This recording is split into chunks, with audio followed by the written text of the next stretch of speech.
Hello aspirants, कैसे हो सब? बढ़िया। आज अपन स्टार्ट कर रहे हैं एम्स नर्सिंग के लिए। ये बायोलॉजी का क्रैश कोर्स है। इसके अंदर अपन पूरी बायोलॉजी के जो चैप्टर्स हैं वो सारे के सारे अपन वन शॉट के अंदर करने वाले हैं। ठीक है, ताकि आपको रिवीजन करने में आसानी हो। चीजें बहुत क्रिस्प रहेंगी, एनसीईआरटी पूरी कवर्ड रहेगी इनके अंदर। और ये जो नोट्स हैं आपको बहुत फायदा कर सकते हैं। आप इनको पढ़ोगे, जब एक बार लेक्चर देखने के बाद आप पढ़ोगे तो आपका चैप्टर जो है वो 10-15 मिनट के अंदर रिवाइज पूरा हो जाएगा। तो ये नोट्स आपको कहाँ मिलेंगे? डिस्क्रिप्शन में टेलीग्राम चैनल का लिंक दे रखा है और डिस्क्रिप्शन में आरएनएम एकेडमी ऐप का भी लिंक दे रखा है। उस ऐप को डाउनलोड कर लेना, वहां पर आपको ये नोट्स मिल जाएंगे। कौन सी क्लास कब होनी है, कब नहीं होनी, वो सारा आपको कहाँ मिलेगा? टेलीग्राम चैनल में मिल जाएगा। उसके अलावा नोट्स भी आपको वहां मिल जाएंगे। ठीक है, कुछ पूछना हो तो दोनों जगह पूछ सकते हो। ऐप पर भी चैट का ऑप्शन है, वो सारी बातें हैं। उसके अलावा अपन ये जो वन शॉट है ये तो करने वाली ही है। इसके साथ साथ मैंने आपको बताया होगा पहले भी, और नहीं अभी नए बता दूं, जो नए आ रहे हैं उनको बता देता हूं कि अपन जो है पीवाईक्यू भी करने वाले हैं। चाहे वो अपन यूनिट वाइज करें या चैप्टर वाइज करें, ठीक है, वो आप कमेंट सेक्शन में कमेंट करके बता दीजिएगा कि हम जो पीवाईक्यू हैं, जो टॉप क्वेश्चंस हैं, वो यूनिट वाइज करें या चैप्टर वाइज करें। ठीक है, शुरुआत करें आज के लेक्चर की। ध्यान से सुनना, समझना बातों को। देखो, आज अपन जो चैप्टर करने वाले हैं, चैप्टर का नाम है जीव जगत का वर्गीकरण। क्या नाम है? जीव जगत का वर्गीकरण। देखो, ध्यान से सुनना बातों को और समझना। आ जाओ।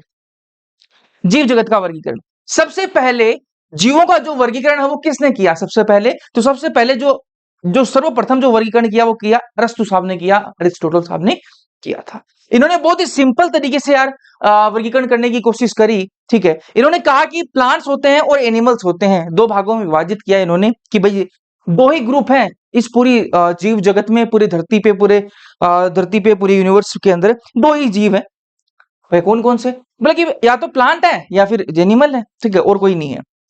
प्लांट के अंदर इन्होंने फिर वर्गीकरण किया। जिनकी हाइट ज्यादा बड़ी थी उनको कह दिया कि वो तो वृक्ष हैं जी। ठीक है, जो लंबे लंबे हैं वो वृक्ष हैं, जो थोड़े मीडियम साइज के हैं वो झाड़ी हैं, और जो बहुत छोटे छोटे वो शाक हैं। ठीक है, तो इन्होंने हाइट के बेस पर क्या है, प्लांट्स को डिवाइड कर दिया। फिर उन्होंने पूछा कि इनको पूछा कि जानवर जो हैं, ठीक है, जो जंतु हैं, जो जानवर हैं वो कितने प्रकार के हैं, किस किस प्रकार के हैं? तो जानवरों को, प्राणियों को इन्होंने कहा कि वो दो प्रकार के हैं, जिनके अंदर आरबीसी जो है वो पाई जाएगी, रेड ब्लड सेल्स जिनके अंदर पाई जाएंगी उनको नाम दिया गया इनाइमा। और जिनके अंदर आरबीसी एब्सेंट है, मतलब लाल रक्त जिनके अंदर नहीं होगा, वो क्या होंगे? एनाइमा। ठीक है, नाम में ही ए आ रहा है, मतलब एब्सेंट होगा। क्या एब्सेंट होगा? आरबीसी एब्सेंट होगी। तो जिनके अंदर आरबीसी एब्सेंट है वो एनाइमा, और जिनके अंदर आरबीसी प्रेजेंट थी वो इनाइमा। ये किसने करी? ये बात करी अरिस्टो साहब ने, अरिस्टोटल साहब ने करी। ठीक है, आगे बढ़ते हैं। फिर आया भैया दो जगत वर्गीकरण। ठीक है, फिर आया दो जगत वर्गीकरण। दिया किसने? लीनियस साहब ने दिया था। सबसे पहले जो दो जगत बनाए गए थे वो बनाए गए थे आपके प्लांट और एनिमल। ठीक है, प्राणी जगत, जंतु जगत और आपका पादप जगत। ठीक है, ये दो जगत सबसे पहले बने थे। तो दो जगत वर्गीकरण किसने किया? लीनियस साहब ने। ठीक है, फिर आया तीन जगत वर्गीकरण। ये किसने दिया? ये हैकल साहब ने दिया था। ठीक है, सुन लो बात ध्यान से कि तो तीसरा तीन जगत वर्गीकरण जो आया था वो किसने दिया? हैकल साहब ने दिया। पादप जगत, प्राणी जगत, ये पहले से मौजूद थे, तो हैकल साहब ने तीसरा कौन सा नया ऐड किया? इन्होंने ऐड कर दिया प्रोटिस्टा जगत को, नया ऐड कर दिया। ठीक बात है। फिर आया चार जगत वर्गीकरण, जो किसने दिया? कोपलैंड साहब ने दिया था। भैया पादप जगत पहले से है, प्राणी जगत पहले से है, प्रोटिस्टा जगत भी बना दिया था हैकल साहब ने। तो अब नया नया जो जगत है वो कौन सा बना? वो मोनेरा जगत नया बना दिया। किसने? कोपलैंड साहब ने मोनेरा जगत को ऐड कर दिया। ठीक है, फिर बाद में आया पांच जगत वर्गीकरण। पांच जगत वर्गीकरण किसने दिया? आर एच विटेकर साहब ने दिया। किसने दिया? आर एच विटेकर साहब ने। पादप जगत पहले से है, प्राणी जगत पहले से है, प्रोटिस्टा जगत पहले से है, मोनेरा जगत कोपलैंड साहब ने बना ही दिया था। नया क्या बनाया आर एच विटेकर साहब ने? फंजाई जगत नया बना दिया। ठीक बात है क्या? ठीक बात है क्या? तो इसको सीक्वेंस में आपको याद होना चाहिए भाई, पूछ लेता है तो सीक्वेंस में याद, जैसे पीडीएफ होता है ना वैसे पीएमएफ याद कर लो। पीएमएफ याद रख सकते हो भाई। प्लांट और एनिमल जगत तो सबसे पहले बन ही गए थे ना। उसके बाद में कौन बना? प्रोटिस्टा, फिर आपका मोनेरा बना, और फिर आपका फंजाई बना। तो इस तरीके से आप याद रख सकते हो, पीएमएफ से याद रख सकते हो आप। ठीक है, फिर छह जगत वर्गीकरण भी हुआ था। ठीक है, छह जगत वर्गीकरण कार्ल वूज ने दिया था। ठीक है, और इन्होंने क्या किया भाई, जो पांच जगत बना दिए थे विटेकर साहब ने, उनमें से कार्ल वूज ने क्या किया, जो मोनेरा जगत है उसको दो भागों में विभाजित कर दिया। पादप जगत एज इट इज है, प्राणी जगत एज इट इज है, प्रोटिस्टा ऐसा का ऐसा है, फंजाई भी ऐसा का ऐसा, चार तो ऐसे के ऐसे हैं। लेकिन मोनेरा जो जगत था उसको यू बैक्टीरिया और आधे बैक्टीरिया में विभाजित कर दिया, तो यहाँ पर टोटल कितने हो गए, 6 जगत बन गए। ये क्या है आपका कार्ल वुथ साहब ने दिया। कोई दिक्कत कोई समस्या नहीं होनी चाहिए, सिंपल सिंपल बातें थी। आगे बढ़ते हैं। अब इनकी कुछ ना कुछ कमियां थी भाई, पहले 2 जगत थे, ठीक है, उनको फिर 3 जगत बनाने की क्या जरूरत पड़ी, कुछ ना कुछ कमियां रही होंगी, ठीक है। 3 जगत को 4 जगत बनाने की क्या जरूरत पड़ी, कुछ ना कुछ कमियां 3 वाले में रही होंगी।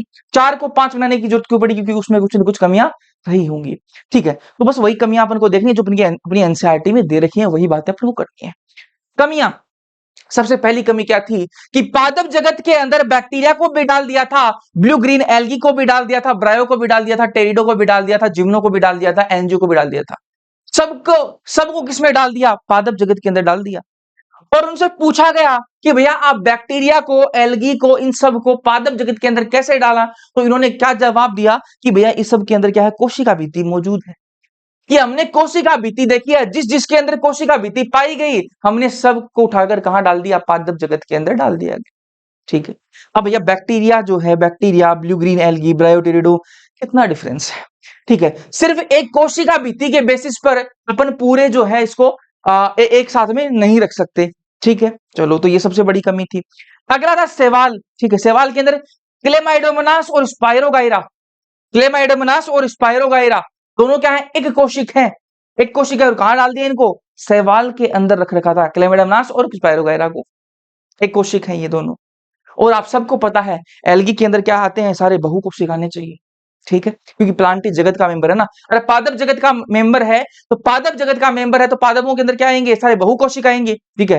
तो ये सारे की दोनों क्या है, एक कोशिक है, क्लेमाइडोमोनास और स्पाइरोगाइरा एक कोशिक है, तो इनको अपन एल्गी के अंदर कैसे डाल सकते हैं, तो ये कमी है, ठीक है। तो ये कमी हो गई, एक तो पादप वाली कमी हो गई, एक सवाल वाली हो गई। चलो अगली, कवक और पादप को एक साथ में रख दिया, ठीक है, कवक और पादप को एक साथ रख दिया, ये भी कमी है। अरे भैया आप कवक और पादप को एक साथ में कैसे रख सकते हो, तो उन्होंने कहा कि भैया दोनों के अंदर कोशिका भित्ति पाई जाती है। हमने कहा आपकी मान ली बात, कोशिका भित्ति दोनों के अंदर पाई जाती है, लेकिन मैं बात करूं पादप की तो इसके अंदर क्या है, कोशिका भित्ति सेलुलोज की पाई जाती है, और कवक के अंदर कोशिका भित्ति काइटिन की पाई जाती है। सिर्फ कोशिका भित्ति देखनी नहीं है आपको, उसकी कंपोजिशन भी देखिए वो किसकी बनी हुई है। और इसके अलावा मैं बात करूं तो आपके पादप स्वपोषी होते हैं, अपना खाना खुद बनाते हैं। वही मैं बात करूं कवक की तो वो परपोषी होते हैं, वो दूसरों पर निर्भर रहते हैं खाने के लिए। तो बहुत ज्यादा डिफरेंस है, इसलिए एक साथ इनको नहीं रखा जा सकता। तो ये सारी क्या है, इसकी कमियां थी, ये कमियां थी, इनको दूर करने के लिए अलग अलग जो जगत है उनका निर्माण होता गया। सिंपल बात है, ये सारी कमियां अपनी एनसीईआरटी में दे रखी हैं, ये आपको याद होनी चाहिए, इसके अलावा आपको कुछ याद नहीं होना चाहिए, ठीक है। आगे बढ़ते हैं, इस टेबल पे आएंगे अभी, ठीक है। तब कमियां थी इनको तो उनको सुधारा भी गया, ठीक है, कमियां थी तो उनको सुधारा भी गया। कैसे कैसे सुधारा उसके बारे में बात करते हैं। मैंने आपको बताया कि क्लेमाइडोमोनास और क्लोरेला, क्लेमाइडोमोनास और क्लोरेला क्या है, ये एक कोशिक थे। पहले इसको कहां रखा गया था, शैवाल के अंदर, और अब कहां डाल दिया गया, प्रोटिस्टा के अंदर डाल दिया गया। जितने भी आपके एक कोशिक यूकार्योटिक हैं उनको कहां रख दिया गया है, प्रोटिस्टा जगत के अंदर रख दिया गया है। रख दिया गया है या नहीं रख दिया गया, बिल्कुल भैया। तो क्लेमाइडोमोनास और क्लोरेला आपकी यूकार्योटिक हैं, एक कोशिक हैं। पहले इनको शैवाल के अंदर रख रखा था, कहां रख दिया इनको, प्रोटिस्टा जगत के अंदर रख दिया। तो ये सुधार हुआ है। चलो अगला देखो भैया, पैरामीशियम और अमीबा, पैरामीशियम और अमीबा पहले कहां रख रखा था इनको पहले प्राणी जगत के अंदर रख रखा था, और अब कहां रख दिया, प्रोटिस्टा जगत के अंदर रख दिया। पहले इनको प्राणी जगत के अंदर रख रखा था, ठीक है, और इनके अंदर पैरामीशियम और अमीबा के अंदर क्या पाई जाती है, कोशिका भित्ति पाई जाती है। और जहां तक हमें पता है कि जानवरों के अंदर कोशिका भित्ति नहीं पाई जाती, जानवरों के अंदर कोशिका भित्ति नहीं पाई जाती, इसलिए पैरामीशियम और अमीबा क्या है, आपके प्राणी तो नहीं हो सकते, तो इसने कहां डाल दिया इनको, प्रोटिस्टा के अंदर। ठीक बात है क्या, ठीक है जी। तो ये कुछ कमियां थी, कुछ सुधार थे, ठीक है, जो अपनी एनसीईआरटी पे दे रखे हैं। और ये नोट्स जो है पूरा एनसीईआरटी बेस्ड है सारे, तो एनसीईआरटी की सारी लाइंस यहाँ पर कवर्ड है, ठीक है। चलो जी आगे बढ़ते हैं। आर.एच. विटेकर साहब की बात करते हैं। 1969 के अंदर आर.एच. विटेकर साहब ने 5 जगत वर्गीकरण दिया था, और उन्होंने 5 जगत वर्गीकरण क्या क्या क्राइटेरिया यूज किए थे वो आपको याद होने चाहिए, एग्जाम में पूछे जाते हैं भाई, ठीक है, चाहे वो आपका नीट हो, चाहे वो आपका एम्स बीएससी नर्सिंग हो, ठीक है। ये यहाँ से पूछ लिया जाता है क्वेश्चन कि आपके आर.एच. विटेकर साहब जो है इन्होंने कौन कौन से क्राइटेरिया यूज किए थे, मानदंड कौन कौन से लिए थे वर्गीकरण के लिए, तो 5 लिए थे। पहला आपका कोशिका संरचना, ठीक है। कोशिका संरचना कैसी है उसके बेसिस पर, ठीक है। शारीरिक संरचना कैसी है उसके बेसिस पर, पोषण की प्रक्रिया क्या है उसके बेसिस पर, प्रजनन किस प्रकार से कर रहे हैं, जातिवर्तीय संबंध क्या है उसके बेसिस पर। तो ये 5 जो आपके मानदंड जो है वो विटेकर साहब ने लिए थे और उसके बेसिस पर 5 जगत वर्गीकरण जो है वो बनाया था। याद रखना भाई, भूल मत जाना। और ये इस साल भी आपको याद होनी चाहिए, 1969 के अंदर, 1969 के अंदर आर एच विटेकर साहब ने ये 5 जगत वर्गीकरण दिया था। आ जाओ अब इस टेबल पाते हैं, एनसीईआरटी की टेबल है, ये ध्यान से सुनना भाई। यहाँ पर ये एनसीईआरटी है, अब देख लेना, ठीक है। लक्षण है, ठीक है। यहाँ पर मोनेरा, प्रोटिस्टा, फंजाई, प्लांटी, एनेमिलिया, ये 5 जगत है आपके। देखो ध्यान से, कोशिका प्रकार के बारे में बात करें तो मोनेरा के अंदर कैसी कोशिका प्रकार है, प्रोकारियोटिक है, बाकी सब कैसे हैं, यूकारियोटिक है। मोनेरा कैसा है, प्रोकारियोटिक, और बाकी सारे यूकारियोटिक का पता ही है भैया हमें।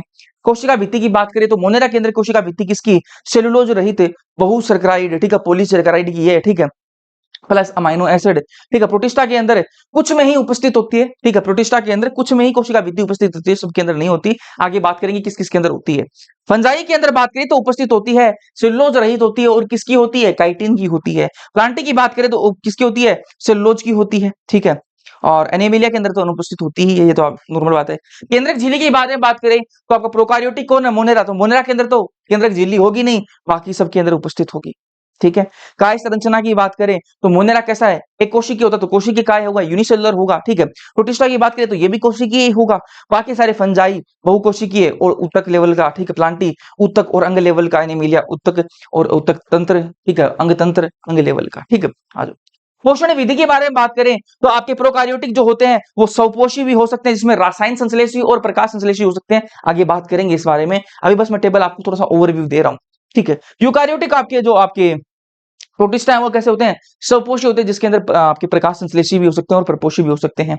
फंजाई के बारे में बात करें तो ये परपोषी होते हैं, मर्त्यजीवी भी हो सकते हैं और परजीवी भी हो सकते हैं। प्लांटी के बारे में बात करें तो ये स्वपोषी होते हैं, प्लांट्स सारे स्वपोषी होते हैं, प्रकाश संश्लेषण करते हैं अपना, ठीक है। एनामेलिया के बारे में बात करें तो ये प्राणी संभोजी होते हैं, मर्त्यपोषी होते हैं, ठीक है, ठीक है। फिर बात करें प्रजनन विधि की, तो ये आपको बस नॉर्मल बातें, आपको बस ये आपको थोड़ा सा नजर घुमा लेना इसके ऊपर से, ठीक। बाकी सारी बातें अपन थ्योरी में पढ़ते हैं।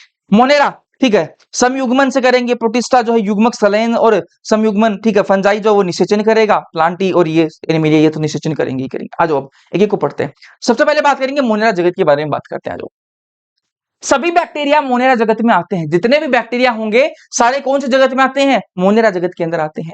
और सूक्ष्म जीवियों में सर्वाधिक संख्या में होते हैं, ठीक है। मोनेरा जगत में कौन आते हैं, आपके सारे के सारे बैक्टीरिया मोनेरा जगत में आते हैं। और सूक्ष्म जीवियों के अंदर सर्वाधिक संख्या में क्या होते हैं, आपके एरिया, ठीक है। आकार भी दे रखे अपनी एनसीईआरटी में, तो आपको याद होनी चाहिए। कोकस गोलाकार, गोलाकार को क्या कहेंगे, कोकस कहेंगे, ठीक है। बेसिलस को छड़ाकार, विब्रियम को कोमाकार, स्पाइरलम को सर्पिलाकार कहेंगे। तो ये आपको ध्यान में रखना चाहिए। बैक्टीरिया जो आपके 2 प्रकार के हैं, कैसे कैसे, एक आपका स्वपोषी भी हो सकते हैं कुछ बैक्टीरिया आपके परपोषी भी हो सकते हैं। मैंने कहा बैक्टीरिया आपके स्वपोषी भी हो सकते हैं। स्वपोषी का मतलब क्या है, अपना खाना खुद बना लेंगे, स्वपोषी स्वपोषण कर लेंगे। वही मैं बात करूं, बैक्टीरिया परपोषी भी होते हैं, मतलब दूसरों पर भी निर्भर होते हैं। तो स्वपोषी कितने होते हैं और परपोषी कितने होते हैं, तो स्वपोषी तो कुछ एक ही होते हैं, बाकी सारे अधिकतर कैसे होते हैं, परपोषी होते हैं। वापस सुनो ध्यान से, बैक्टीरिया जो वो स्वपोषी भी हो सकता है, परपोषी भी हो सकता है। मैं ये कह रहा हूं कुछ एक जो है वही स्वपोषी है, बाकी सारे परपोषी ही है, ठीक है। तो स्वपोषी जो है वो कौन कौन से कैसे कैसे हो सकते हैं, तो प्रकाश संश्लेषी हो सकते हैं और रसायन संश्लेषी हो सकते हैं। प्रकाश संश्लेषी कैसे होंगे, जब सनलाइट मौजूद होगी, प्रकाश मौजूद होगा, तो क्या करेंगे, प्रकाश संश्लेषण करेंगे, ठीक है, प्रकाश संश्लेषी होगी। रासायन संश्लेषी की बात करें तो ये रासायन संश्लेषी क्या है, देखो रासायन संश्लेषी जो है वो ऑक्सीडेशन करेंगे, किसका, नाइट्रेट, नाइट्राइट, अमोनिया, इन्हें क्या करेंगे, ऑक्सीडेशन करेंगे, ठीक है। और तो ये इससे अपना खाना बनाएंगे। तो दोनों स्वपोषी तो कुछ एक ही, बाकी अधिकतर तो आपके परपोषी होते हैं बैक्टीरिया, ये आपको ध्यान में रखना है। स्वपोषी के अंदर कुछ प्रकाश संश्लेषी है, कुछ आपके रासायन संश्लेषी है। प्रकाश संश्लेषी आप जानते हो प्रकाश संश्लेषण कैसे होता है, भाई प्रकाश मौजूद होगा तो प्रकाश संश्लेषण हो जाता है, सिंपल सी बात है। आगे बढ़ ये एक एनसीईआरटी की लाइन है और बहुत इंपॉर्टेंट लाइन है, यहां से क्वेश्चन आया हुआ है भाई, वापस देख लो ध्यान से। उपापचय की दृष्टि से बैक्टीरिया में बहुत अधिक विविधता पाई जाती है, ठीक है। अगर अपन बात करें मेटाबॉलिक वे से, तो जो बैक्टीरिया है उसके अंदर डायवर्सिटी जो है वो बहुत अधिक पाई जाती है। उपापचय की दृष्टि से बैक्टीरिया में बहुत अधिक विविधता पाई जाती है, एनसीईआरटी की लाइन है, याद होनी चाहिए भाई। अब मैंने आपको बताया था कि बैक्टीरिया को आधे बैक्टीरिया और यू बैक्टीरिया के अंदर इसको विभाजित किया गया है। पहले आधे बैक्टीरिया के बारे में बात करते हैं, आ जाओ। ये अत्यंत अत्यंत कठिन वास स्थानों में रहते हैं। जो आपके आधे बैक्टीरिया हैं, इनके अंदर एक यार खास बात होती है कि ये अत्यंत कठिन वास स्थानों में रह सकते हैं। जैसे जहां कोई भी नहीं रह सकता ना, वहां ये रह सकते हैं आधे बैक्टीरिया। ठीक है, जैसे अत्यंत लवणीय क्षेत्र है वहां ये रह सकते हैं।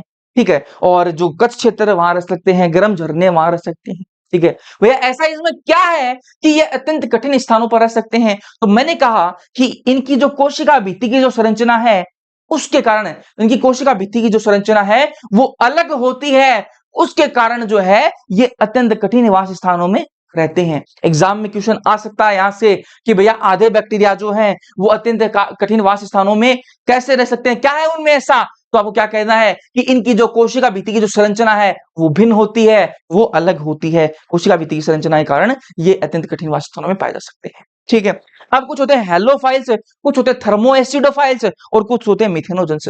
ये हेलोफाइल्स क्या हैं? ठीक है, हेलोफाइल्स अत्यंत लवणीय क्षेत्रों के अंदर जो पाए जाएंगे उनको क्या कहेंगे अपन? हेलोफाइल्स कहेंगे। ठीक है, ये आधे बैक्टीरिया ऐसे जो अत्यंत लवणीय क्षेत्रों के अंदर पाए जाएंगे उनको क्या कहेंगे अपन? हेलोफाइल्स कहेंगे। ऐसे बैक्टीरिया जो गर्म झरनों में पाए जाएंगे उनको क्या कहेंगे अपन? थर्मोएसिडोफाइल्स। अरे नाम से पता लग रहा है, थर्मो मतलब टेम्परेचर की बात हो रही है, गर्म की बात हो रही है, तो गर्म झरने में थर्मोएसिडोफाइल्स पाए जाएंगे। और हेलोफाइल से, ठीक है, हेलोजन से आ रहा है। ठीक है, ठीक है, तो हेलोजन वाले क्या बनाएंगे? और सोल्ट वोल्ट बनाते हैं, तो क्या अत्यंत लवणीय है। ठीक है, सही बात है या? ठीक है, आ जाओ मिथेनोजेंस। मिथेनोजेंस कहां पाए जाएंगे? कच्छ क्षेत्रों के अंदर पाए जाएंगे। इसके अलावा मिथेनोजेंस और कहां होते हैं? कच्छ क्षेत्रों के अलावा जो आपके रूमिनेंट जो पशु हैं, रूमिनेंट जो पशु हैं, कौन है? गाय भैंस। रूमिनेंट पशु कौन से होते हैं? गाय भैंस को कहते हैं। ठीक है, तो रूमिनेंट पशु हैं, इनकी जो गट है ना, उसके अंदर भी क्या है? मिथेनोजेंस पाए जाते हैं। ठीक है, जो आपकी गाय भैंस रूमिनेंट पशु कहते हैं उनको, उनकी जो गट है उसके अंदर भी क्या है? ये आपके मिथेनोजेंस पाए जाते हैं। अब गाय भैंस खाना खाएगी, चारा खाएगी और वो गोबर करेगी, तो गोबर के साथ में क्या आएंगे? ये मिथेनोजेंस आएंगे। क्या आएंगे? मिथेनोजेंस आएंगे। और उसी गोबर से अपन क्या बना लेते हैं? गोबर गैस, बायोगैस, मीथेन गैस बना लेते हैं। कैसे बना लेते हैं? क्योंकि उस गोबर में क्या था? मिथेनोजेंस मौजूद थे, और उसी वजह से अपन ने क्या बना लिया? मीथेन बायोगैस का उत्पादन कर लिया। समझ में आई बात? पूछ लेगा क्वेश्चन यहां से। ठीक है, आगे बढ़ते हैं। आधे बैक्टीरिया अपन ने पढ़ लिया, बात करेंगे अपन यू बैक्टीरिया की। ध्यान से सुनना भाई, यू बैक्टीरिया जो है वो वास्तविक बैक्टीरिया होते हैं। वो एग्जाम में आपको बोलेगा कि यू बैक्टीरिया जो आपके फॉल्स बैक्टीरिया होते हैं। ठीक है, आपको क्या कहना है? नहीं भैया, ट्रू बैक्टीरिया होते हैं, वास्तविक बैक्टीरिया तो यही होते हैं। ठीक है, यू बैक्टीरिया क्या होते हैं? आपके वास्तविक बैक्टीरिया होते हैं। कठोर इनकी कोशिका भित्ति होती है। इनकी कोशिका भित्ति कैसी होती है? कठोर होती है। और अगर ये चल बैक्टीरिया होंगे ना, तो इनके अंदर एक कसाब भी पाया जाएगा।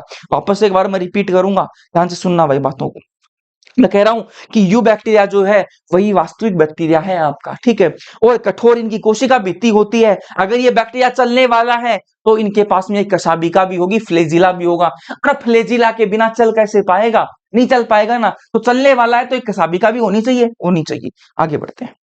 ठीक है, आ जाओ, बात करेंगे साइनोबैक्टीरिया की, जिसको बीजीए भी कहा जाता है। बीजीए की फुल फॉर्म क्या है? ब्लू ग्रीन एल्गी, नील हरित सवाल। ठीक है, साइनोबैक्टीरिया के बारे में देखते हैं। तो साइनोबैक्टीरिया कैसा होता है? स्वपोषी होता है। कैसा होता है? स्वपोषी, मतलब अपना खाना खुद बना लेगा।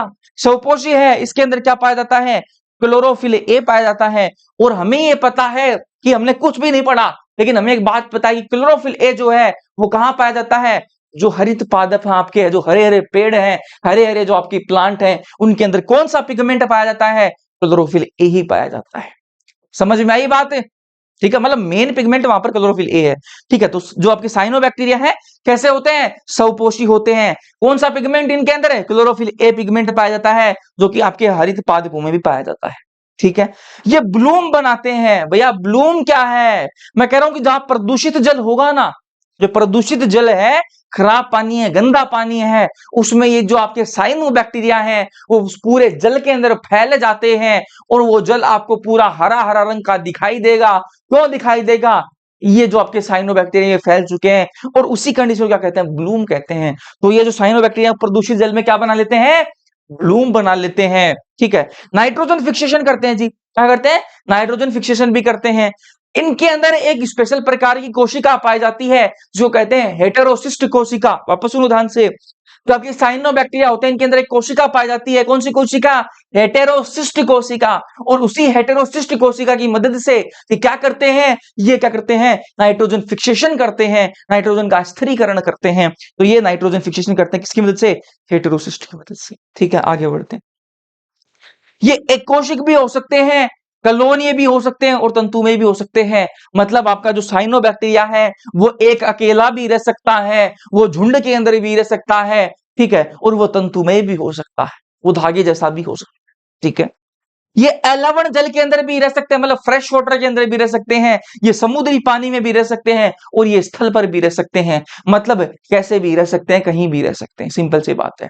आज जो ये एक डायग्राम दे रखा है एनसीईआरटी के अंदर, मैंने आपको क्या बताया था, इनके अंदर एक हेटेरोसिस्ट नामक एक कोशिका पाई जाती है। ये देखो हेटेरोसिस्ट, ठीक है, किस काम आती है हेटेरोसिस्ट? पूछ लेगा, हेटेरोसिस्ट किस काम आती है? हेटेरोसिस्ट नाइट्रोजन का स्थिरीकरण, नाइट्रोजन फिक्सेशन में काम आती है। इसके बाहर देखो ये ब्लू ब्लू आपको दिखाई दे रहा होगा, पूरे चारों तरफ इसके ब्लू ब्लू दिखाई दे रहा होगा, ये क्या है? ये श्लेष्मी आच्छद है। क्या है ये? श्लेष्मी आच्छद। क्या है ये? जेली नुमा आवरण होता है श्लेष्मी आच्छद, जेली नुमा आवरण है ये। ठीक है, साइनोबैक्टीरिया के एग्जाम्पल आपको याद रखने हैं भाई। ठीक है, एग्जाम्पल नोस्टोक और एनाबेना। कौन सा? नोस्टोक और एनाबेना। ठीक है, आगे बढ़ते हैं। रासायन संश्लेषी बैक्टीरिया के बारे में बात करते हैं। तो रासायन रासायन मतलब केमिकल से रिलेटेड बात होगी। तो रासायन संश्लेषी bacteria nitrogen, phosphorus, iron, sulphur के पुनर्चक्रण में भूमिका निभाते हैं। ठीक है, अब आपको देखो, ये आपको यहाँ पर कितने देखे? Nitrogen, sulphur, iron, nitrogen, phosphorus, iron, sulphur. इनके अलावा आपको एक अलग ही कोई एलिमेंट का नाम दे देगा और आपको बोल देगा कि इसके पुनर्चक्रण में भी रासायन संश्लेषी बैक्टीरिया मदद करते हैं। नहीं, आपको बस ये चार ही ध्यान में रखने, इसके अलावा कोई बोले तो गलत मार देना उसको। ठीक है, नाइट्रोजन, फास्फोरस, आयरन, सल्फर के पुनर्चक्रण में भूमिका निभाते हैं। ठीक है, आगे बढ़ेंगे।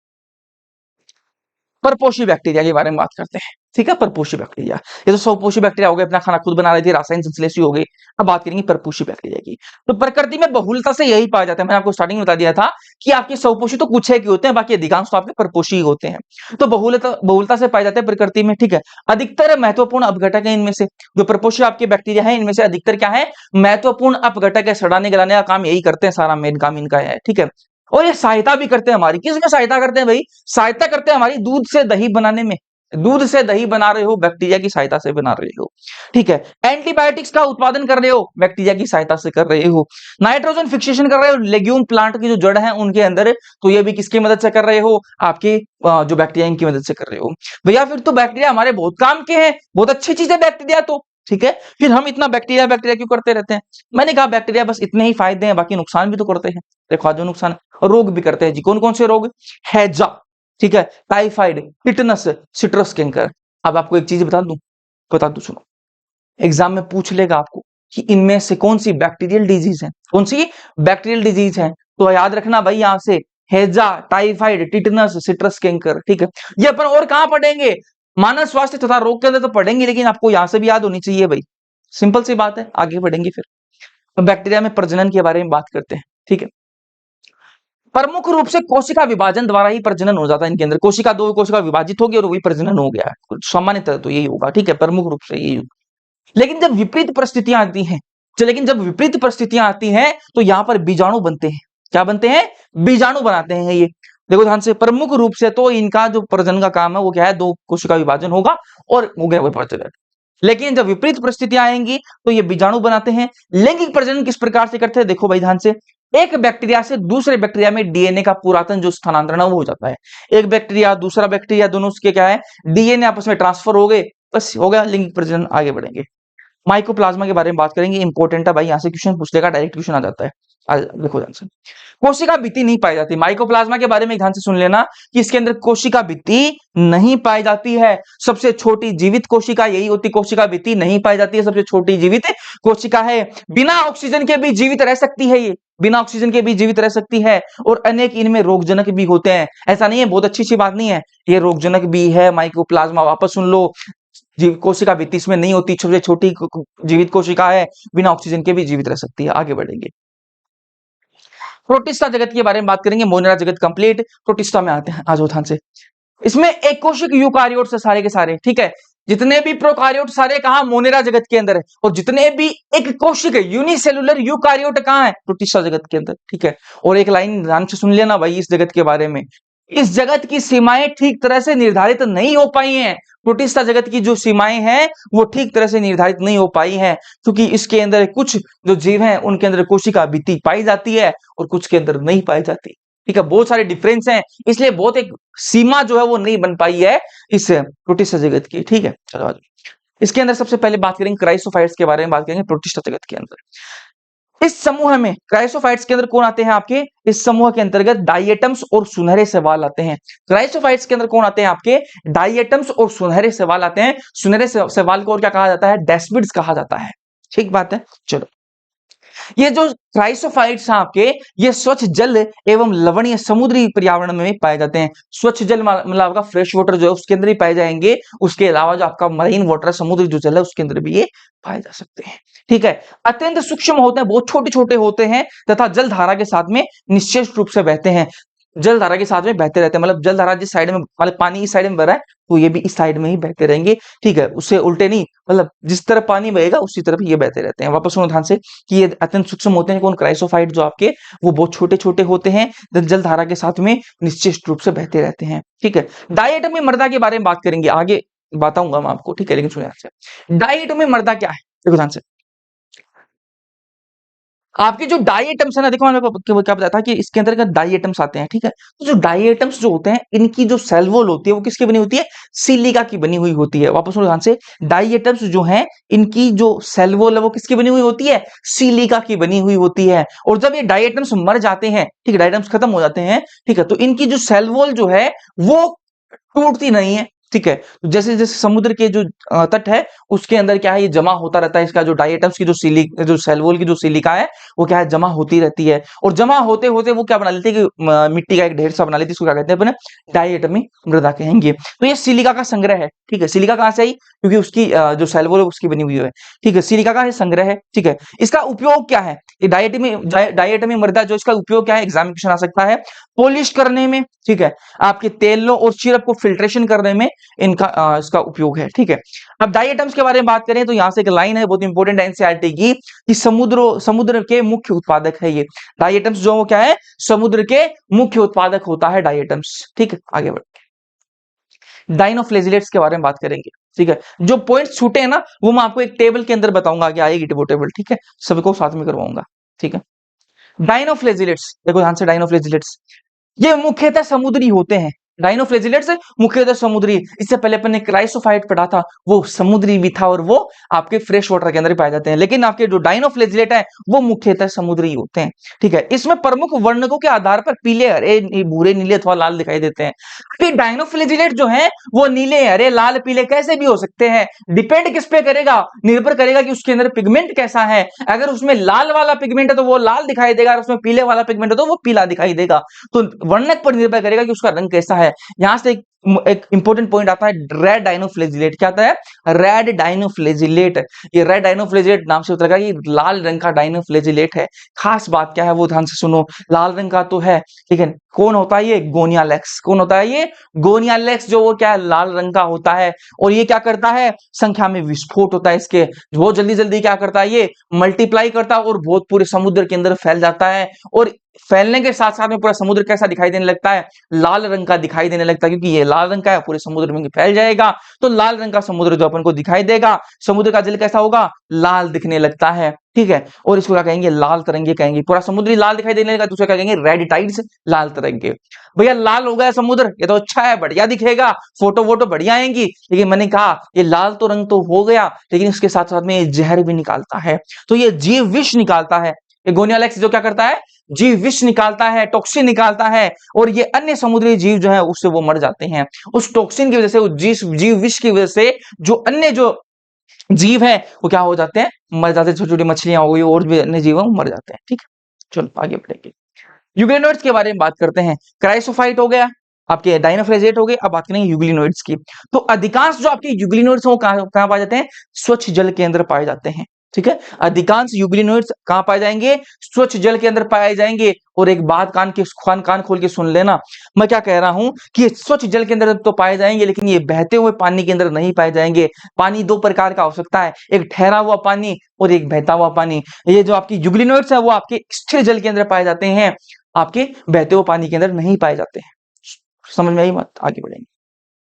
वर्णक जो इनके अंदर पिगमेंट जो है वो उच्च पादपों के समान पाए जाते हैं। जैसे आपके जो बड़े पेड़ पौधे हैं, उच्च पादप जो है उनके अंदर जिस प्रकार के पिगमेंट पाए जाते हैं, वर्णक पाए जाते हैं, वैसे ही आपके यूग्लिनोइड्स के अंदर भी पाए जाते हैं। एग्जाम्पल की बात करें तो यूग्लिनोइड्स का एग्जाम्पल यूग्लिना हो जाएगा। आगे बढ़ेंगे। अब हम कवक के बारे में बात करते हैं, इंग्लिश में बात करते हैं तो स्लाइम मोल्ड कहते हैं इसको। अनुकूल परिस्थिति, जब परिस्थिति फेवरेबल होती है, अनुकूल होती है, तब ये समूह बनाते हैं, इसको कहेंगे प्लाज्मोडियम कहेंगे। वापस सुनो ध्यान से, अवंपक कवक जो है जब परिस्थितियां अनुकूल होती हैं तो ये क्या बनाते हैं? प्लाज्मोडियम बनाते हैं, समूह बनाते हैं। लेकिन जब परिस्थितियां प्रतिकूल आ जाती हैं, प्रतिकूल परिस्थितियां आ जाती हैं, तब क्या होगा? ये बिखर कर सिरों पर बीजाणु युक्त फलनकाय बनाते हैं, फ्लूटिंग बॉडी बना लेते हैं। ठीक है, अपनी जो टिप है बीजाणु की, ये बीजाणु है, इसकी जो टिप है उस पर क्या बना लेंगे? फ्लूटिंग बॉडी बना लेंगे। कब बनाएंगे? प्रतिकूल परिस्थिति के अंदर। और ये जो बीजाणु है इनका परिक्षेपण होता है, वायु के साथ परिक्षेपण होता है, मतलब ये फैल जाते हैं। जब हवा चलती है तो ये इसके जो बीजाणु है ये फैल जाते हैं। एग्जाम में आपको बोल देगा कि इसके जो बीजाणु है, अवंपक कवक के जो बीजाणु हैं वो पानी के साथ में फैलते हैं। नहीं जी, आप टिके रहना किस बात पर? कि ये वायु के साथ में फैलते हैं। ठीक है, अपन वो टेबल में आपको बता रहा था, वो टेबल देखो। चारों जो आपके क्राइसोफाइट, डायनोफ्लैजिलेट, यूग्लिनोइड्स और आपके अवंपक कवक, इनके बारे में जो खास बातें हैं वो ध्यान से सुन लो, तो अपन कंपेयर करा सकते हैं। क्राइसोफाइट्स के अंदर जो कोशिका भित्ति वो कैसी पाई जाती है? दो अतिछादित कवच पाए जाते हैं। ठीक है, दो अतिछादित, ऐसे दो कवच होंगे, आपस में से फिट होने वाले कवच होंगे। दो अतिछादित कवच पाए जाएंगे, जैसे साबुनदानी होती है ना, वैसे कवच पाए जाएंगे। ठीक है, साबुनदानी जैसे दो अतिछादित कवच पाए जाएंगे, और किसके बने होते हैं? सिलिका के बने हुए होते हैं। डायनोफ्लैजिलेट की बात करें तो इनके अंदर सेलुलोज की कड़ी पट्टिकाएं पाई जाती हैं। डायनोफ्लैजिलेट्स के अंदर सेलुलोज की बनी हुई कड़ी पट्टिकाएं पाई जाएंगी। ठीक है, यूग्लिनोइड्स की बात करें तो इनके अंदर सेल वॉल जो है वो मौजूद नहीं होती।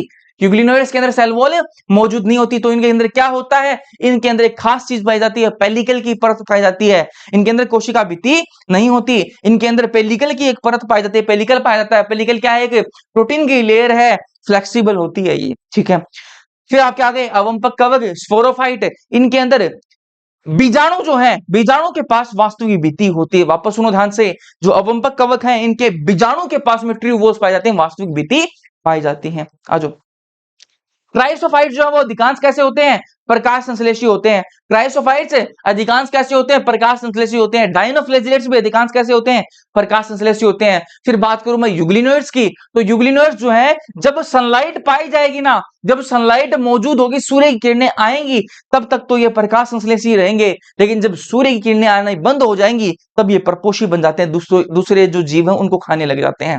देखो यहां पर देखो यूग्लिनोइड्स, देखो यूग्लिनोइड्स जो हैं जब जब तक इन पे सूर्य किरणें पड़ती रहेंगी तब तक तो ये अपना खाना खुद बनाते रहेंगे। जब इन पे सूर्य किरणें पड़ने बंद हो जाएगी तब ये क्या करेंगे? दूसरे जो जीव हैं उनको खाने लग जाएंगे, परपोषी बन जाएंगे। और वही मैं बात करूं अवंपक कवक की, तो ये मृतपोषी होते हैं। क्या होते हैं? आपके सेप्रोफिटिक होते हैं। आ जाओ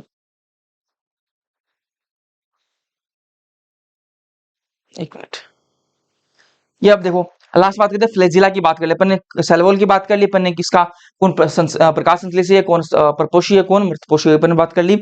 अब बात करेंगे अपन फ्लैजिला की। क्राइसोफाइट्स के अंदर तो फ्लैजिला है नहीं। ठीक है, डायनोफ्लैजिलेट्स के बारे में बात करें तो इनके अंदर दो कसाब पाई जाती है। डायनोफ्लैजिलेट्स के अंदर दो कसाब पाई जाती है, एक लंबवत पाई जाती है, लंबवत लॉन्गिट्यूडनल, और एक अनुप्रस्थ। दूसरी कैसे पाई जाती है? अनुप्रस्थ, लॉन्गिट्यूडनल अनुप्रस्थ। ठीक है, ट्रांसवर्स। ठीक है, और आपकी यूग्लिनोइड्स हैं इनके अंदर भी दो कसाब पाई जाती हैं, एक छोटी होती है और एक लंबी होती है। याद रखना भाई, एग्जाम में आपको डायरेक्ट पूछ लेगा कि यूग्लिनोइड, कंफ्यूज करेगा आपको कि यूग्लिनोइड्स जो उसके अंदर एक लंबवत पाई जाती है और एक आपकी अनुप्रस्थ पाई जाती है। और एक एग्जांपल, एक ऑप्शन में दे देगा, एक छोटी पाई जाएगी, एक लंबी पाई जाएगी। तो आपको छोटी और लंबी वाली याद रखनी यूग्लिनोइड्स के लिए। डायनोफ्लैजिलेट्स के लिए एक लंबवत और एक अनुप्रस्थ पाई जाती है। आ जाओ भाई लास्ट में प्रोटोजोन के बारे में बात करते हैं। ठीक है, आपकी जो प्रोटिस्टा जगत है उसके अंदर प्रोटोजोन के बारे में बात करते हैं। तो प्रोटोजोन जो है आपके चार प्रकार के हैं, एक आपका अमीबी प्रोटोजुआ, एक कसाबी प्रोटोजुआ, एक पक्षमाबी प्रोटोजुआ और एक आपका स्पोरोजुआ। एक के बारे में बात करते हैं। अमीबी प्रोटोजुआ, अमीबी प्रोटोजुआ तो इसमें परजीवी कौन होगा? एंटमीबा हिस्टोलिटिका, नाम सुना होगा आपने, एंटमीबा हिस्टोलिटिका आपने नाम सुना होगा। तो ये कैसा होता है आपका?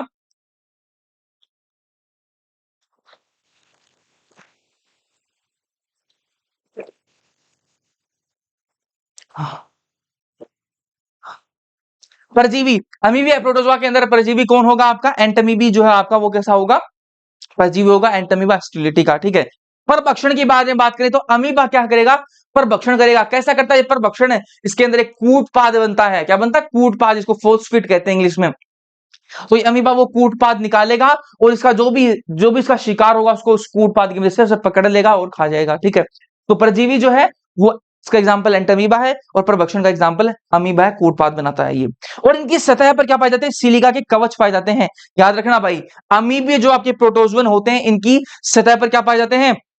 सिलिका के कवच पाए जाते हैं। अब बात करेंगे कसाबी प्रोटोजोआ के बारे में बात करते हैं। किसके? कसाबी प्रोटोजोआ। तो इनमें कसाब पाया जाता है। कसाब क्या होता है? फ्लेजिला, ठीक है, फ्लेजिला। एग्जाम्पल क्या है? ट्रिपेनोसोमा। एग्जाम्पल क्या है इसमें? ट्रिपेनोसोमा। और ट्रिपेनोसोमा क्या करता है? निद्रालु व्याधि कोज करता है, निद्रालु व्याधि, ठीक है, स्लीपिंग सिकनेस कोज करता है। फिर बात करें पक्षमावी प्रोटोजोआ। पक्षमाव क्या होता है? सीलिया, ठीक है। कसाब प्रोटोजोआ होता है और पक्षमाव सीलिया होता है। पक्षमावी प्रोटोजोआ, इनमें पक्षमाव पाए जाते हैं तभी तो इनको पक्षमावी प्रोटोजोआ कहते हैं, ठीक है। और ये लयबद्ध गति करते हैं। लयबद्ध गति का मतलब क्या है? कि मान लो पानी इस साइड में बह रहा है, पानी मान लो इस साइड में बह रहा है, तो ये इस साइड में बहते रहेंगे, ठीक है। ये एक्टिव, इसको क्या कहते हैं? एक्टिव मूवमेंट कहते हैं, लयबद्ध गति है ये, ठीक है। ये मतलब एक तो पानी के साथ में बहता रहता है इंसान, ठीक है। इंसान क्या बोलो, जानवर, कोई भी चीज अगर पानी के साथ में बहती रह रही, ठीक है, वो क्या है? आपका पैसिव मूवमेंट है, ठीक है। और जो पानी किधर भी बहे उसको कोई मतलब नहीं है, उसका अपने खुद का काम है भैया, ठीक है। वो इस साइड में बह रहा है, पानी साइड में बह रहा है और वो दोनों आपस में उल्टे बह रहे हैं, तो वो क्या आपकी लयबद्ध गति होती है। इनके अंदर एक गुहा पाई जाती है, जिस गुहा का नाम क्या है? गलेट कहते हैं, उसको क्या कहते हैं? गलेट, ठीक है। जब पानी जो है वो इस साइड में बहेगा और ये खुद इस साइड में चलेगा, तो पानी जो है उस गुहा के अंदर घुसता रहेगा और पानी जब उस गुहा के अंदर जाएगा तो पानी के साथ में खाना जो है वो भी अंदर चला जाएगा और वेस्ट मटेरियल बाहर निकल जाएगा, ठीक है। तो इनके अंदर एक गलेट पाई जाती है पक्षमावी प्रोटोजोआ के अंदर। एग्जाम्पल इसका पैरामीशियम। फिर स्पोरोजोआ। स्पोरोजोआ क्या है? प्लाज्मोडियम बनाता है जी, प्लाज्मोडियम, ठीक है। ये क्या है? मलेरिया परजीवी है। क्या है ये? मलेरिया परजीवी है। अपन को पता ना मलेरिया किसकी वजह से होता है? प्लाज्मोडियम की वजह से होता है, ठीक है। आ जाओ, फिर बात करें कवक के बारे में। बात करिए, मुंद्रा पढ़ लिया अपन ने, प्रोटिस्टा पढ़ लिया, बात करें कवक की, ठीक है। तो कवक के अंदर यीस्ट जो वो क्या बनाता है? ब्रेड और बियर बनाने में काम आता है। यीस्ट क्या है? ब्रेड और बियर, सबको पता है आपको, ठीक है। पक्सीनिया, कीट रोग, गेहूं के अंदर, ठीक है। फिर बात करें पक्सीनिया क्या करता है? कीट रोग करता है, किसके अंदर? गेहूं के अंदर, ठीक है।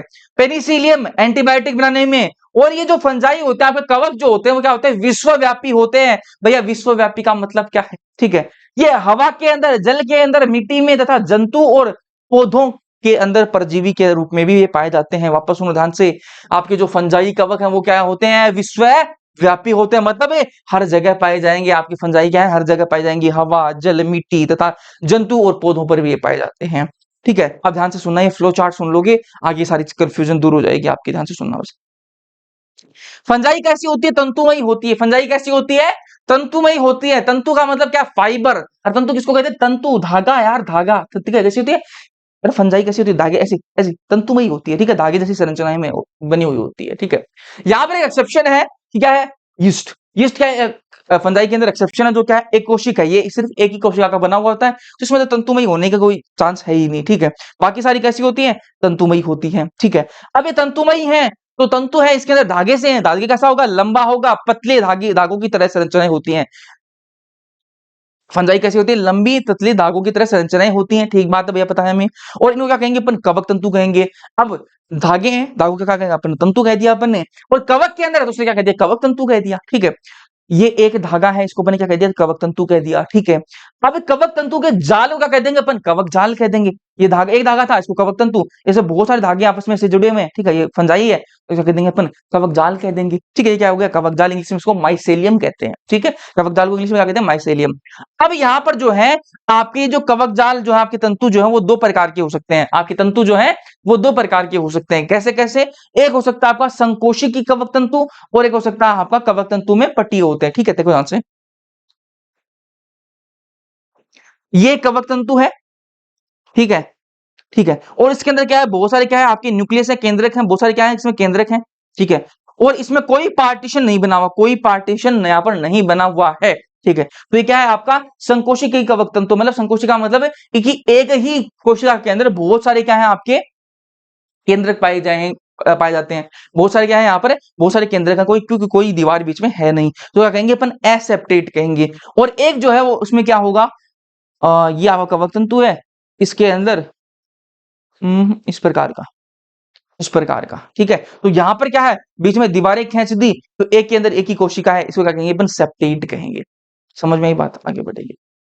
अब यहाँ पर एक बहुत कंफ्यूजन होती है यार सबसे बड़ी, कि सेक्सुअल कौन से हैं, ठीक है। एस्कोस्पोर बेसिडोस्पोर कौन से सेक्सुअल हैं, ठीक है। कौन से आप किसके अंदर कोनिडिया बनता है, कोनिडिया बनते हैं, किसके अंदर स्पोरेंजियोस्पोर एप्लेनोस्पोर बनते हैं, तो ये बहुत कंफ्यूजन होती है। इसकी एक ट्रिक बना रखी है, वैसे अपन मैं नीट के लिए पढ़ाता हूँ, तो मैंने उसके लिए ट्रिक बनाई थी, तो आपके लिए भी मैं यही लेके आ गया, ठीक है। अब आप इससे याद रख सकते हो, अपने को ट्रिक यार याद करने के लिए चाहिए ना, आपको कोई मतलब थोड़ी ना कि कुछ भी ट्रिक हो सकती है, ठीक है।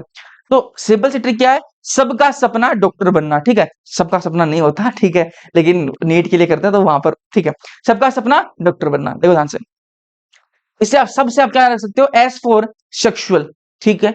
ए का मतलब एस्कोस्पोर, बी का मतलब बेसिडियोस्पोर, खत्म हो गई यहां पर बात। अब आपको कोई सोचना भी नहीं है, सेक्सुअल जो आपके स्पोर बनेंगे वो किस किस के अंदर बनेंगे, एस्कोस्पोर और बेसिडियोस्पोर, बस दो ही सेक्सुअल है, इसके अलावा कोई सेक्सुअल नहीं है, बस खत्म हो गई बात, सेक्सुअल वाली कहानी खत्म।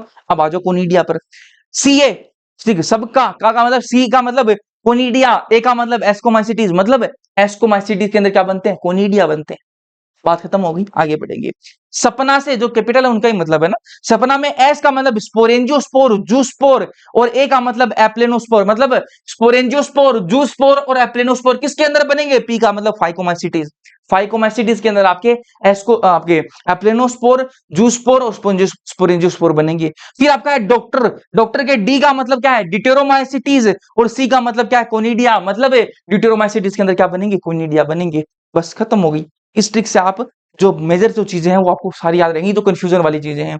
अब एक बड़ी कंफ्यूजन आती है कि बहिर्जात बीजाणु किसके अंदर बनते हैं और अंतर्जातीय बीजाणु किसके अंदर बनते हैं, ये भी आपको यहीं खत्म हो जाएगा कि भैया बहिर्जात जो बीजाणु हैं वो आपके एस्कोमाइसिटीज और बेसिडियोमाइसिटीज, बस दो के अंदर बहिर्जात बीजाणु बनते हैं, बाकी बच गए उनके अंदर अंतर्जातीय बीजाणु, ठीक है।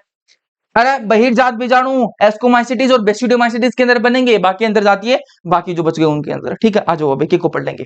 मेन जो कहानी थी ना, जो कंफ्यूजन वाली करने वाली, वो अपन ने यहीं खत्म कर दी इस पेज में, इसको ध्यान से सुन लेना भाई, ठीक है। हम बात करेंगे फाइकोमाइसिटीज के बारे में, जो एक एक को पढ़ेंगे। पहले फाइकोमाइसिटीज पढ़ेंगे, फिर एस्कोमाइसिटीज, फिर बेसिडोमाइसिटीज, फिर ड्यूटोरोमाइसिटीज। फाइकोमाइसिटीज, जलीय कहाँ रहते हैं, जलीय आवास, ठीक है। गली सड़ी जो लकड़ी हो गई, उनपे नम तथा सीलन वाले भरे जो स्थान हो गए, पौधों पर अविकल्पी परजीवी के रूप में पाए जा सकते हैं, ठीक है। तो ये इनकी लोकेशन होगी, कहाँ कहाँ ये रह सकते हैं। कवक जाल इनमें कैसा होगा, कवक जाल मैंने आपको थोड़ी देर पहले बताया था कि दो प्रकार का होता है, एक तो जिसके अंदर पट लगे हुए हैं, ठीक है, अरे पार्टीशन थे एक में, तो ठीक है दीवारें खींच दी थी, और एक के अंदर बहुत सारी कोशिका, बहुत सारे केंद्रक थे, ठीक है। तो कवक जाल इनमें किस प्रकार का पाया जाता है, माइसेलियम इनके अंदर किस प्रकार का है, अपटीय है, मतलब कोई पट नहीं है, ठीक है, और बहुकेंद्रित है, और कोई पट नहीं है तो बहुत सारे क्या है केंद्रक पाए जाएंगे, तो बहुकेंद्रित केंद्र के अंदर की भी है, ठीक है। तो इनके अंदर कवक जाल कैसा बनता है, अपटी और बहुकेंद्रित, ठीक है। एग्जाम्पल के बारे में बात करें तो इसको याद रखने के लिए जो ट्रिक है वो क्या है आपकी, ट्रिक जिससे मैं याद रखता हूं, बाकी आपको जैसे इच्छा हो वैसे आप याद रख सकते हो, मैं जैसे याद रखता हूं वैसे मैं आपको बता रहा हूं। मैं याद रखता हूं राम से, ठीक है, RAM, ठीक है। R फॉर राइजोपस, ठीक है, A फॉर एल्बुगो और M फॉर म्यूकर, ठीक है। तो राइजोपस, एल्बुगो और म्यूकर। राइजोपस क्या है आपकी रोटी की कवक है, और एल्बुगो क्या है आपकी सरसों पर परजीवी, तो ये क्या ट्रिक राम से आप इसको याद रख सकते हो। अगली है एस्कोमाइसिटीज, एस्कोमाइसिटीज, और यही बातें बस, अब बाकी मेजर पॉइंट अपन ने कर लिए ऑलरेडी, ठीक है। चलो एस्कोमाइसिटीज, थैली कवक, ठीक है। एक चीज छूट गई मेरे ख्याल से, इसको मैं करूंगा, आ जाओ पहले एस्कोमाइसिटीज कर ले, फिर अपन आएंगे वापस उसमें। एस्कोमाइसिटीज, थैली कवक, इसको थैली कवक भी कहते हैं। ये क्या क्या हो सकते हैं, मर्तजीवी हो सकते हैं, अपघटक हो सकते हैं, परजीवी हो सकते हैं, और समलरागी भी हो सकते हैं। आपको पता होगा मर्तजीवी क्या होता है, अपघटक सड़ाने गलाने का काम वो करने वाला होगा, परजीवी आपको पता है, लेकिन समलरागी क्या है, अरे समलरागी उनको कहते हैं जो गोबर पर उगते हैं ना, ऐसे जो कवक जो गोबर पर उगते हैं उनको क्या कहते हैं, समलरागी कहते हैं, इंग्लिश में कोप्रोफाइलस कहते हैं। अधिकतर इनमें क्या है, बहुकोशिक होते हैं। अधिकतर जो आपकी फंजाई है वो कैसी होती है, बहुकोशिक होती है। और इनमें भी एस्कोमाइसिटीज के अंदर भी अधिकतर कैसी होती है, बहुकोशिक होती है। लेकिन यहाँ पर एक एक्सेप्शन है, वो क्या आपका यीस्ट। यीस्ट कैसा होता है, एक कोशिक होता होगा, पता लग ही गया। कवक जाल इनके अंदर कैसा होगा, इनके अंदर कवक जाल साखित होता है और पटी होता है, बीच में पट लगे हुए हैं और साखित है। एग्जाम्पल के बारे में बात करें तो इसमें एग्जाम्पल है एस्पार्जिलस, क्लेविसेप्स, न्यूरोस्पोरा और मोरलन ट्रफल्स। यहाँ पर जो न्यूरोस्पोरा जो है इसके बारे में पूछ लेगा आपको कि इसका जो उपयोग है वो किसमें किया जाता है, जैव रासायनिक तथा आनुवांशिक जो प्रयोग है उनके अंदर इसका उपयोग किया जाता है। किसके अंदर, जैव रासायनिक तथा आनुवांशिक प्रयोगों में इसका उपयोग किया जाता है। मोरल्स एंड ट्रफल्स के बारे में बात करें तो ये खाने योग्य आपकी कवक है। खाने योग्य कवक के बारे में पूछे तो मोरल्स एंड ट्रफल्स। एग्जाम्पल इनको याद रखने के लिए जैसे मैं याद रखता हूँ वो आपको बता रहा हूँ, बाकी आपकी इच्छा जैसे याद रख। ठीक, आज ऐश्वर्यासी नई मैडम, आज ऐश्वर्यासी नई मैडम, ठीक है। आज से आपका एस्कोमाइसिटीज, ऐश्वर्या से आपका एस्पार्जिलस, सी से आपका क्लेविसेप्स, नई से आपका न्यूरोस्पोरा और मैडम से आपका morals and truffles. Just 1 minute दीजिए, मैं इस लैपटॉप को चार्ज लगा लूं, 1 मिनट दीजिएगा बस।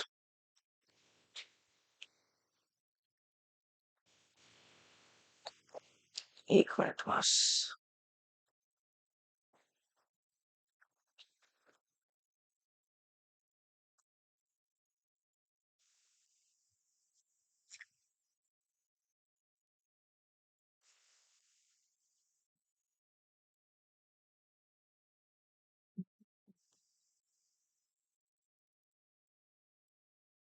ओके ओके, चलो जी, चलो चलो, ठीक है। तो ये याद रखने की तरीका हो गया, आगे बढ़ेंगे। और इससे आगे बढ़ने से पहले मैंने एक चीज छोड़ दी थी यार, जनन छोड़ दिया था मैंने, कवक का, वो कर लेते हैं पहले, ठीक है। हाँ, गलती से रह गया। चलो, जनन, कवक के जनन के बारे में बात करते हैं। तो कवक जो जनन कैसे कर सकता है, कायी खंडन से कर सकता है, विखंडन से कर सकता है और आपका मुकुलन से कर सकता है। तो आपका जो कवक है वो जनन कायी खंडन से कर सकता है, विखंडन से कर सकता है और मुकुलन से जनन कर सकता है। बीजाणु, बीजाणु बनाता है लैंगिक और अलैंगिक बीजाणु बना लेता है, ठीक है। बीजाणु कैसे बनाएगा, अलैंगिक से बना लेगा और लैंगिक से भी बना लेगा। प्लाज्मोगेमी एक वर्ड आता है, प्लाज्मोगेमी का मतलब क्या है कि दो चल या अचल युग्मकों के प्रोटोप्लाज्मा का संलयन, ठीक है। दो चलने वाले या फिर नहीं चलने वाले जो युग्मक होंगे उनका प्रोटोप्लाज्मा आपस में मिल जाएगा, उसको क्या कहते हैं अपन, प्लाज्मोगेमी कहते हैं। फिर एक वर्ड आता है केंद्रक संलयन। ये केंद्रक संलयन क्या है, दो केंद्रक आपस में आके मिल जाएं वो केंद्रक संलयन हो जाएगा, दो केंद्रकों का संलयन, ठीक है। केंद्रक युग्म एक वर्ड आता है। केंद्रक युग्म क्या होता है, एक कोशिका के अंदर, एक कोशिका के अंदर दो केंद्रक बन जाएं, एक कोशिका के अंदर दो केंद्रक हो, उसको क्या कहेंगे अपन, उसको क्या कहेंगे अपन, केंद्रक युग्म कहेंगे, ठीक है। दो केंद्रक एक कोशिका के अंदर, एक कोशिका के अंदर दो केंद्रक, उसको क्या कहेंगे, केंद्रक युग्म। एक आती है कंडीशन द्विकेंद्रक प्रावस्था। मैंने आपको बताया कि एक कोशिका के अंदर दो केंद्रक होंगे, उसको क्या कहेंगे अपन, केंद्रक युग्म कहेंगे। और इसी प्रावस्था को क्या कहेंगे अपन, द्विकेंद्रीय प्रावस्था, की भैया एक कोशिका केंद्र क्या हो रही है, दो केंद्रक बने, इसको क्या कहेंगे, द्विकेंद्रक प्रावस्था। अभी केंद्रक युग्म जो बनता कहां पे है, एस्कोमाइसिटीज और बेसिडियोमाइसिटीज के अंदर क्या बनते हैं आपके, द्विकेंद्रक युग्म बनते हैं। बस आपको इतना ध्यान में रखना है, ठीक है। द्विकेंद्रक युग्म कौन कहां बनते हैं, एस्कोमाइसिटीज और बेसिडियोमाइसिटीज के अंदर। आ जाओ जी वापस, एस्कोमाइसिटीज अपन ने कर लिया था, बेसिडियोमाइसिटीज पे आते हैं। Basidiomycetes, basidiomycetes mushroom, bracket fungi और पफबॉल्स, ठीक है, इसको कहा जाता है, ठीक है। ये मिट्टी, लट्ठे तथा वृक्ष के ठूंठों पर तथा सजीव पादपों के अंदर परजीवी के रूप में ये पाए जाते हैं। ये इनकी लोकेशन हो गई। कवक जाल के बारे में बात करें तो साखित और पटिए, पटिए मतलब कि बीच बीच में दीवारें लगी हुई हैं, ये मैं आपको ऑलरेडी बता दिया, ठीक है। अलैंगिक बीजाणु इनके अंदर नहीं पाए जाते, बेसिडियोमाइसिटीज के अंदर अलैंगिक बीजाणु नहीं पाए जाते। कैसे पाए जाते हैं, लैंगिक पाए जाते हैं। बताया था यार, सबका सपना डॉक्टर बनना, सब में क्या था, S for sexual, A for ascomycetes के अंदर एस्कोस्पोर बनेंगे और बी का मतलब बेसिडियोस्पोर, तो क्या सेक्सुअल, आप यहाँ पर क्या बनेंगे, सेक्सुअल स्पोर बनते हैं। कैसे, ठीक है, इसलिए अलैंगिक बीजाणु यहाँ पर नहीं बनेंगे, ठीक है। लेकिन कायिक जनन यहाँ पर खंडन विधि द्वारा होता है। कायिक जनन यहाँ पर कैसा होता है, खंडन विधि द्वारा होता है, ठीक बात है। लैंगिक अंग यहाँ पर नहीं होते, लैंगिक अंग यहाँ पर नहीं होंगे, लेकिन इनके अंदर प्लाज्मोगेमी होगी। किस प्रकार से, विभिन्न स्ट्रेनों वाली दो कायिक कोशिकाएं, अलग अलग स्ट्रेन, जैसे कोरोना के अलग अलग स्ट्रेन नहीं थे क्या, वैसे ही अलग अलग स्ट्रेन वाली दो अलग अलग कोशिकाएं आएंगी, ठीक है। और जीन, अलग अलग जीन प्रारूप की जो कोशिकाएं आएंगी उनका आपस में मिलन होगा, उसको कहेंगे प्लाज्मोगेमी। इनके अंदर इस प्रकार की होगी। एग्जाम्पल के बारे में बात करें तो यहाँ पर एगेरिकस एक एग्जाम्पल है, पक्सीनिया, स्टिलोगो, टेडस्टूल। अब यहाँ पर टेडस्टूल जो एनसीईआरटी में नहीं दे रखा है, लेकिन आपको याद रखना चाहो तो रख लेना, ठीक है, रख ही लेना, ठीक है। अब इसको याद रखने के लिए ट्रिक है, क्या ट्रिक है, जिससे मैं याद रखता हूँ, बापू, ठीक है। B for basidiomycetes, A for Agaricus, P for Puccinia और यू फॉर स्टिलोगो, ठीक है। अगर किसको कहते हैं मशरूम, ठीक है, इस पक्षी ने रस्ट और यूरिस्टिल को आपके स्मट हो गया, ठीक है, आगे बढ़ेंगे। ड्यूटेरोमाइसिटीज, ठीक है, ड्यूटेरोमाइसिटीज को क्या कहते हैं अपन, अपूर्ण कवक भी इसको कहा जाता है, क्या कहते हैं, अपूर्ण कवक भी कहते हैं, इंग्लिश में बात करें तो इम्परफेक्ट फंजाइस को कहा जाता है, इम्परफेक्ट फंजाइस को कहते हैं, ठीक है। तो अपूर्ण कवक किसको कहते हैं, ड्यूटेरोमाइसिटीज को कहते हैं, याद रखना भाई। केवल अलैंगिक अथवा कायिक प्रावस्था ही ज्ञात हो पाई है। ड्यूटेरोमाइसिटीज के बारे में हमें केवल अलैंगिक तथा कायिक जो प्रावस्था वही ज्ञात हो पाई है। कवक जाल के बारे में बात करें तो इसमें वही साखी तुरपटी होगा, ठीक है, बीच में पट लगे हुए हैं, ठीक है। एग्जाम्पल के बारे में बात करें तो कोलेडोट्राइकम, अल्टरनेरिया, ट्राइकोडर्मा, कैसे याद रख सकते हो, कैट, CAT, कैट से याद रख सकते हो, ठीक है। आगे बढ़ेंगे फिर, चलो जी अब बात करेंगे वायरस के बारे में, ठीक है। हो गए अपन प्लांट किंगडम अलग चैप्टर पूरा पढ़ते हैं, एनिमल किंगडम के बारे में अपना पूरा अलग चैप्टर पढ़ते हैं, बाकी मोनेरा हो गया, प्रोटिस्टा हो गया, फंजाई होगी। अब वायरस के बारे में बात करते हैं। वायरस क्या होते हैं, अकोशिक जीव होते हैं, एक कोशिक नहीं, अकोशिक मतलब बिना कोशिका वाला जीव, कोई कोशिका है ही नहीं इसके अंदर, ठीक है, ये अकोशिक जीव है, ठीक है। होस्ट के बाहर ये कैसा होगा, डेड होगा, मतलब मैं मान लो होस्ट हूं, मेरे अंदर वायरस मेरे अंदर घुसने से पहले कैसा होगा, मृत होगा, डेड होगा, लेकिन जैसे ही मेरे अंदर घुसेगा इनसाइड होस्ट, वो लिविंग बन जाता है। देखो ध्यान से, होस्ट के बाहर डेड और अंदर घुसते ही वो लिविंग बन जाता है। ये अविकल्पी परजीवी होते हैं। देखो इनका काम करने की शैली किस प्रकार की है, कोशिका को संक्रमित करने के बाद किसी भी कोशिका पे ये अटैक करेंगे, उसको संक्रमित करेंगे, संक्रमित करने के बाद में उस कोशिका की पूरी मशीनरी को अपने हाथ में ले लेते हैं। होस्ट की जो कोशिकाएं हैं उसकी मशीनरी का उपयोग कर लेते हैं, अपने हाथ में ले लेते हैं। उसकी इस प्रकार उपयोग करते हैं कि ये अपनी प्रतिकृति बनाने लगते हैं, अपनी ही कॉपी बनाने लगते हैं। किसकी, वायरस अपनी खुद की कॉपी बनाने लगता है। वापस सुनो ध्यान से, मान लो ये कोशिका है, इस पर क्या वायरस आया, इसने अटैक किया और इस कोशिका की पूरी मशीनरी अपने हाथ में ले लेगा। अब इस कोशिका का जितना भी कार्यभार जो है वो किसके हाथ में आ गया है, वायरस के हाथ में आ गया है। वायरस क्या करेगा, इस कोशिका से प्रतिकृति बनवाएगा, किसकी, वायरस की, और वायरस की बहुत सारी कॉपी बनवा लेगा, ठीक है। इस प्रकार से ये काम करता है, अपनी प्रतिकृति बनाने में इसका उपयोग करते हैं और होस्ट को मार देते हैं। आगे बढ़ेंगे। एक साइंटिस्ट है डिमित्री इवानोव्स्की, 1892 की बात है, ठीक है। इन्होंने वायरस नाम दिया। वायरस नाम किसने दिया, इवानोव्स्की साहब ने दिया था, वायरस नाम दिया। वायरस का मतलब क्या होता है, वीनम या फिर पॉइजनस फ्लूइड, ठीक है, जहरीला द्रव, ठीक है। फिर एक साइंटिस्ट है WM स्टानले, ठीक है, WM स्टानले। इन्होंने कहा कि वायरस को रवेदार बनाया जा सकता है, ठीक है। वायरस को कैसे किया जाता है, रवेदार बनाया जा सकता है, और उस रवे के अंदर वायरस को रवेदार बना लिया। और इन्होंने कहा कि उस रवे के अंदर हमें क्या देखने के लिए मिला, उस रवे के अंदर मुख्यतः प्रोटीन देखने के लिए मिली है। WM स्टानले ने बोला कि वायरस को रवेदार बनाया जा सकता है, और उस रवे के अंदर हमें मुख्यतः क्या देखने के लिए मिला, प्रोटीन देखने के लिए मिला, ठीक है।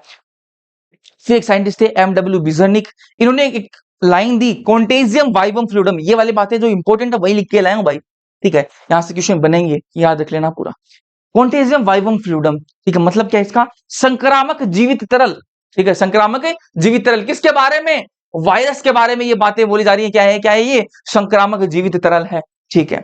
ये तंबाकू के पौधे के अंदर किसने देखा था, MW बिजर्निक साहब ने किसमें देखा था, तंबाकू के पौधे में देखा था। अब वायरस के बारे में बात, वायरस जो है ना यार, वो क्या है, न्यूक्लियो प्रोटीन है। क्या है, न्यूक्लियो प्रोटीन। वायरस किस चीज का बना हुआ है, न्यूक्लिक एसिड और प्रोटीन का बना हुआ है। वायरस के अंदर सिर्फ दो ही चीजें हैं यार, कुछ भी नहीं है वायरस के अंदर, न्यूक्लिक एसिड है और प्रोटीन है, बस, इसके अलावा कुछ भी नहीं है। तो क्या कर सकते हैं अपन, वायरस क्या है, न्यूक्लियो प्रोटीन है, ठीक है। तो किसका बना हुआ है, न्यूक्लिक एसिड प्लस प्रोटीन का बना हुआ है, ठीक है, न्यूक्लिक एसिड प्लस प्रोटीन का बना हुआ है, ठीक है। अब न्यूक्लिक एसिड का काम क्या है, संक्रमण करने का काम न्यूक्लिक एसिड का है, ठीक है। वायरस दो चीजों से मिलकर बना हुआ है, न्यूक्लिक एसिड और प्रोटीन, इसके अलावा कुछ नहीं है उसके अंदर। तो आपका जो न्यूक्लिक एसिड है वो क्या करता है, संक्रमण करने का काम करता है, ठीक है। अपने अंदर जो इंफेक्शन हो किसकी वजह से, वायरस की जो न्यूक्लिक एसिड है उसकी वजह से होता है, ठीक है। अब न्यूक्लिक एसिड जो है वो दो प्रकार के, या तो RNA होगा या फिर DNA होगा। अब अलग अलग वायरस के अंदर अलग अलग प्रकार का न्यूक्लिक एसिड पाया जाएगा। जैसे मैं बात करूं, ऐसे वायरस जो प्लांट को इन्फेक्ट करते हो, ऐसे वायरस जो प्लांट को इन्फेक्ट करेंगे उनके अंदर सिंगल स्टैंडर्ड आपका RNA पाया जाएगा, सिंगल स्टैंडर्ड RNA पाया जाएगा। ऐसे वायरस जो एनिमल को इन्फेक्ट करेंगे उनके अंदर सिंगल स्टैंडर्ड या फिर डबल स्टैंडर्ड RNA या फिर डबल स्टैंडर्ड DNA पाया जाएगा। ऐसे वायरस जो बैक्टीरियोफाज होंगे, जैसे मतलब बैक्टीरिया को इन्फेक्ट करने वाले होंगे, बैक्टीरियोफाज मतलब बैक्टीरिया पर अटैक करने वाले वायरस, उनके अंदर डबल स्टैंडर्ड DNA होगा, ठीक है। आ जाओ प्रोटीन। अब एक न्यूक्लिक एसिड की बात होगी, प्रोटीन भी है। प्रोटीन क्या काम करता है, प्रोटीन एक बाहर आवरण बनाता है न्यूक्लिक एसिड के बाहर। देखो मान लो ये वायरस है, अंदर तो क्या है आपका, ये है तो आपका न्यूक्लिक एसिड है, ये बाहर जो आवरण बना हुआ किसका, प्रोटीन का बना हुआ है। तो प्रोटीन का काम क्या है, प्रोटेक्शन का काम है, ठीक है, protection, P for protein, P for protection. ये आवरण बनाता है, ठीक है, आवरण बनाता है, क्या बोलेंगे इसको, आवरण को कैप्सिड बोलेंगे, क्या बोलेंगे, कैप्सिड। और ये कैप्सिड किससे बना हुआ होता है, ये कैप्सिड बनता है किससे, छोटी छोटी पेटी कोशिक से बनता है। ये छोटी छोटी पेटी कोशिक को इंग्लिश में क्या कहते हैं, कैप्सोमियर कहते हैं। अब ये कैप्सोमियर जो है इनका अरेंजमेंट अलग अलग होता है, अलग अलग वायरस के अंदर ये जो छोटी छोटी कैप्सोमियर होती हैं ये अलग अलग तरीके से अरेंज हो सकती हैं। जैसे हेलिकल हो सकती है किसके अंदर, टीएमवी, टीएमवी क्या है, टोबैको मोज़ेक वायरस के अंदर कैप्सोमियर का अरेंजमेंट कैसा होता है, हेलिकल होता है। वही मैं बात करूं बैक्टीरियोफाज के अंदर, जो बैक्टीरिया को इन्फेक्ट करने वाला जो वायरस है उसके अंदर पॉलीहेड्रल अरेंजमेंट होगा कैप्सोमियर का, इतना ध्यान में रखना है। आगे बढ़ेंगे, वायरस के अंदर मैंने आपको बताया कि दो चीजों से मिलकर बना हुआ होता है, न्यूक्लिक एसिड और प्रोटीन का बना हुआ होता है। एक टर्म और आती है वायरोइड, वायरस तो है सूसन में सुना हुआ होता है, वायरोइड। ये वायरोइड क्या है, वायरोइड के अंदर सिर्फ और सिर्फ न्यूक्लिक एसिड पाया जाएगा। भाई जिसके अंदर न्यूक्लिक एसिड और प्रोटीन दोनों पाए जाए वो वायरस होता है। जिनके अंदर सिर्फ न्यूक्लिक एसिड पाया जाएगा वो वायरोइड, और जिसके अंदर सिर्फ और सिर्फ प्रोटीन पाई जाएगी वो प्रोएन। वापस सुनो ध्यान से, वायरस के अंदर न्यूक्लिक एसिड और प्रोटीन दोनों, जिसके अंदर सिर्फ न्यूक्लिक एसिड वायरोइड, और जिसके अंदर सिर्फ प्रोटीन वो प्रोएन होगा। एक एक के बारे में बात कर लेंगे। आज वायरोइड, वायरोइड की डिस्कवरी किसने करी, टी और डायनियर साहब ने करी थी। कब करी थी, 1971 के अंदर करी थी।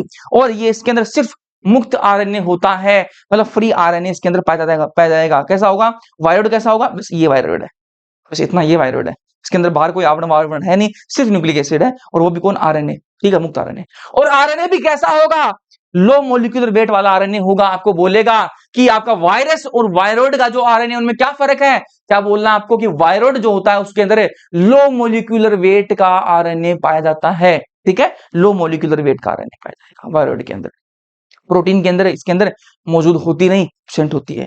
अब बात करेंगे प्रोयंस की, प्रोन्स कहेंगे इसको हिंदी में, ठीक है। अब प्रोयंस के बारे में आपको बता दिया कि इसके अंदर क्या सिर्फ प्रोटीन की बनी हुई होती है ये, और ये यार बीमारी करती है कौन सी, bovine spongiform encephalopathy, bovine spongiform encephalopathy, short में इसको बीएसई कहा जाता है। और ये बीएसई जो डिजीज है किसके अंदर होती है, ये केटल्स मवेशियों के अंदर होती है। इसको क्या कहते हैं, मैड काउ डिजीज भी कहा जाता है, ठीक है। और इसी बोवाइन स्पोंजिफॉर्म एनसेफेलोपैथी का एक एनालोगस वेरिएंट है जो आपके मानव के अंदर क्या करता है, रोग करता है। कौन सा रोग, सीआर जैकब डिजीज करता है। और सीआर जैकब डिजीज शॉर्ट में इसको सीजेडी कहते हैं, क्या कहते हैं, सीजेडी कहते हैं, ठीक है। तो ध्यान में रखना भाई।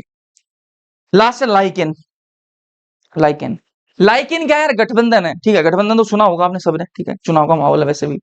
गठबंधन क्या है, देखो, एल्गी और फंजाई जब दोनों साथ में रहे, एल्गी और फंजाई जब दोनों साथ में रहे तो क्या बनाते हैं, वो लाइकेन बनाते हैं। क्या बनाते हैं, लाइकेन। एल्गी फंजाई दोनों साथ साथ में जब रहते हैं तो क्या बनाते हैं, वो लाइकेन बनाते हैं, ठीक है। अब यहां पर एल्गी और फंजाई के बीच में कैसा रिलेशन होता है, हस्बैंड और वाइफ वाला रिलेशन होता है।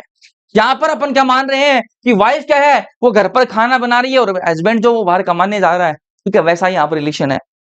एल्गी क्या है, स्वपोषी, मतलब खाना बनाएगी, ठीक है। और फंजाई जो है वो क्या करेगी, बाहर कमाने जा रही है, मतलब परपोषी है ये, मतलब आगे खाना खाएगी, ठीक है।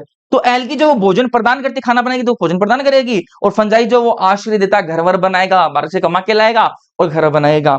खनिज जल का अवशोषण करेगा, अरे पानी, ठीक है, सारी जो चीजें हैं वो कौन, जो बाहर कमा के लाता है वही तो करेगा। तो ये फंजाई जो वो देती है, तो दोनों का आपस में ऐसा गठबंधन होता है, और इसको हस्बैंड वाइफ रिलेशन होता है। इसको क्या कहते हैं, लाइकेन कहते हैं। किससे मिलने से बनता है, एल्गी और फंजाई की मिलने से बनता है। लाइकेन जो प्रदूषण संकेतक भी है, पोल्यूशन इंडिकेटर भी है। चलो जी, यहाँ पर अपना जो चैप्टर है वो समाप्त हो जाता है। एनसीईआरटी की आपकी सारी लाइंस जो है वो कवर्ड ही थी इस लेक्चर के अंदर। जैसा भी आपको लगा प्लीज कमेंट सेक्शन में कमेंट करके जरूर बताना। इस सीरीज को अपन को कंटिन्यू करना चाहिए या नहीं करना चाहिए, वो भी कमेंट सेक्शन में आपका अपनी राय देना जरूर। और इसके अलावा आप क्वेश्चन इसके करें, अपन PYQ करें, और जो टॉप क्वेश्चंस हैं, मोस्ट इंपोर्टेंट जो क्वेश्चन है वो अपन को करने चाहिए या नहीं करने चाहिए, जीके अपन को करनी चाहिए या नहीं करनी चाहिए, कमेंट सेक्शन में कमेंट करके जरूर बताना। वीडियो अगर पसंद आई लाइक कर देना, अपने दोस्तों के साथ में शेयर कर देना। बाकी ये नोट्स वगैरह आपको मिलेंगे टेलीग्राम चैनल या फिर आप अपने ऐप पे, वहां पर आप दोनों को डाउनलोड करके देख सकते हो, ठीक है। ज्वाइन कर लेना टेलीग्राम चैनल को, ऐप को डाउनलोड कर लेना।